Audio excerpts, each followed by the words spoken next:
তো আমি হয়তো অত্যন্ত কেয়ারিং সন্তানরাও নিজেকে প্রশ্ন করবে যে কখনো কোথাও বাবা মায়ের সাথে ভুল করিনি তো, কখনো কোথাও তাদের মনে কষ্ট দিইনি তো, আজকে একটু সরি বলেই দিই। আর যারা সত্যিই হয়তো কাজের চাপে এত ফাস্ট আমরা এগিয়ে যাচ্ছি, সব কিছুর চাপে হয়তো নিজেদের বাবা মাকে কোথাও পিছিয়ে ফেলে চলে এসেছে, তাদের তো বিশাল বড় একটা রিয়েলাইজেশন হবে। এবং খুব ভালো ছবির রিপোর্ট সকলে দেখে কাঁদতে কাঁদতে সিনেমা হল থেকে বেরোচ্ছে, সেটার জন্য আমরা অভিভূত।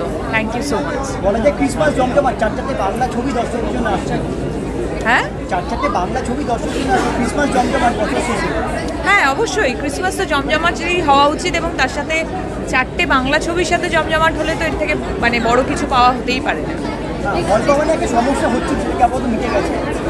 দেখো, এটার সমস্যা থাকবে, সমাধানও থাকবে, সব কিছুর মধ্যেই আমাদেরকে সবারই মন জিতে নিতে হবে, সেটাই আমাদের কাজ।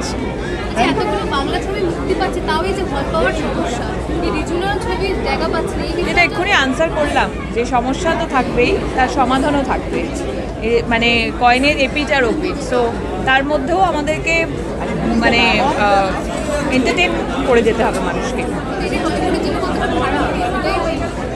দেখো, খারাপ ভালো মিশিয়েই সব কিছু। আমি অ্যাকচুয়ালি খুব একজন পজিটিভ মানুষ, সো আমার সেই জায়গা থেকে আমার মনে হয় যে সব কিছুটা পজিটিভলি দেখা উচিত। এই যে হল নিয়ে মারামারি, কম সংখ্যক হল পেয়েও যদি আমাদের ছবি ভালো রেজাল্ট করে, যারা কম সংখ্যক হল আমাদের জন্য বেছে দিচ্ছেন, তারা পরবর্তীকালে ভাবতে বাধ্য হবে।